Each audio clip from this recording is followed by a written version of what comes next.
Oi, aqui é o André e nesse vídeo eu vou falar um pouco sobre tipos de esquema de intervalo. Lembrando que o esquema de intervalo é um esquema onde existe uma relação funcional de dependência entre resposta e o reforço. Ou seja, eu preciso responder, preciso agir para que aconteça alguma coisa no meu ambiente, que seja reforçadora, que mantenha a minha resposta, entendeu? Mas no esquema de intervalo também existe especificação de tempo. Um tempo precisa passar para que essa resposta seja seguida de reforço. Então, por exemplo, existem esquemas de intervalo variáveis e fixos. Quando o esquema de intervalo é variável, a gente nunca sabe quando vai acontecer, né? Então, por exemplo, ônibus em Belém do Pará, ou então algumas cidades aí muito populosas, a gente nunca sabe que horas o ônibus vai passar.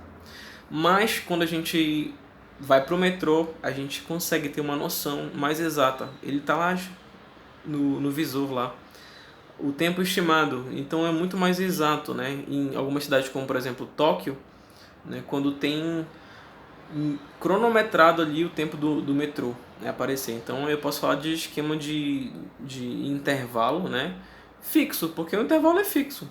Quando, por exemplo, eu esquento alguma coisa no micro-ondas, você coloca inclusive o tempo, né, que é lá 1 minuto, 30 segundos, então é um esquema de intervalo fixo, certo? Quando, por exemplo, você vai receber o salário, é sempre no quinto dia útil do mês, é um esquema de intervalo fixo.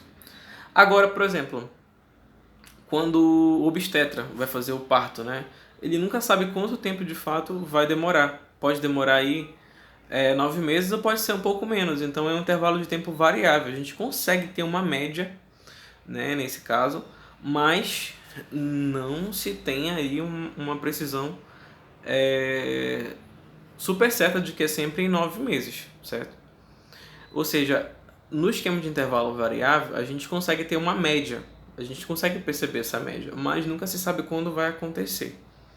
Tá, então, esquemas de intervalo são esquemas que têm uma relação funcional, mas está especificado da passagem de tempo para acontecer o reforçamento.